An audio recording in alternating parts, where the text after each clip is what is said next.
Assalamualaikum warahmatullahi wabarakatuh. Perkenalkan, nama saya Andirian Pratama dari kelas 12 TKJ 1. Ingin menjelaskan tugas menganalisis kaidah kebahasan teks cerita novel sejarah. Bahan dasar novel sejarah merupakan bahasa merupakan sistem tanda yang digunakan oleh masyarakat. Tanda itu bermakna dan disepakati oleh para masyarakat menurut Theo, seorang kritikus sastra. Di dalam sistem tanda itu tersedia perlengkapan konseptual yang sulit dihindari karena merupakan dasar pemahaman dunia nyata dan sekaligus merupakan dasar komunikasi antara anggota masyarakat.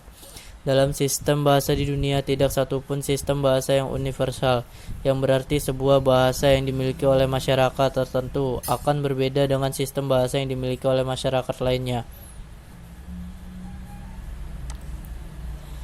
Kaidah kebahasaan yang berlaku pada novel sejarah.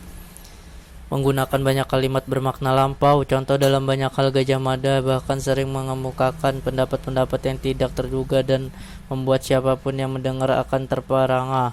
Apalagi bila Gajah Mada berada di tempat berseberangan yang melawan arus atau pendapat umum dan ternyata Gajah Mada terbukti berada di pihak yang benar. Menggunakan banyak kata yang menyatakan urutan waktu, konjungsi kronologis temporal, seperti sejak saat itu, setelah itu, mula-mula, kemudian. Contoh, setelah juara gulat itu pergi, sang adipati bangkit dan berjalan tenang-tenang masuk ke kadipaten. Kaidah kebahasan yang berlaku pada novel sejarah. Menggunakan banyak kata kerja yang menggambarkan suatu tindakan kata kerja material. Contoh di depan Ratu Biksuni Gayatri yang berdiri Sri Gitarja duduk bersimpuh emban tua itu melanjutkan tugasnya. Kali ini untuk Sekar Kedaton Diah Wiyat yang terlihat lebih tegar dari kakaknya, atau boleh jadi merupakan penampakan dari isi hatinya yang tidak bisa menerima dengan tulus pernikahan itu. Menggunakan banyak kata kerja yang menunjukkan kalimat tidak langsung sebagai cara menceritakan tuturan seorang tokoh oleh pengarang, misalnya mengatakan bahwa menceritakan tentang, menurut, mengungkapkan, menanyakan, menyatakan, menuturkan.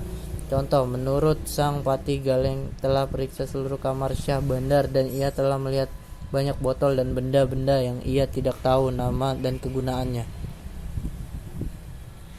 Kaidah kebahasaan yang berlaku pada novel sejarah. Menggunakan banyak kata kerja yang menyatakan sesuatu yang dipikirkan atau dirasakan oleh tokoh.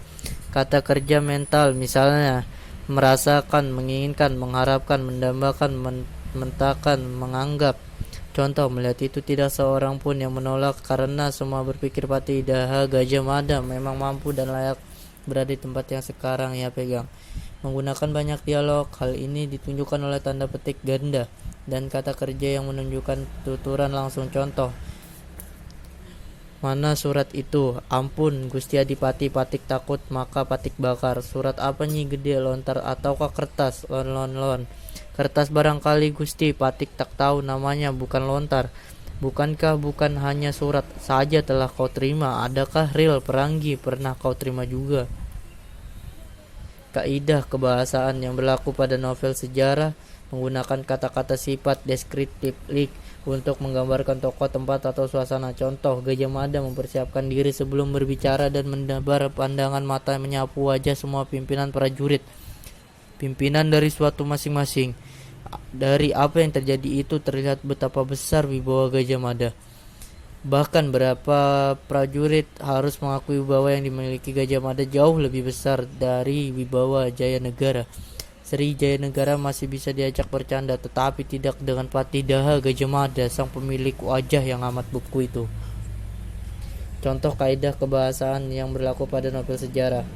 Kalimat bermakna lampau, penggunaan konjungsi yang menyatakan urutan waktu, penggunaan kata kerja material, penggunaan kalimat tidak langsung, penggunaan kata kerja mental, penggunaan dialog, penggunaan kata sifat.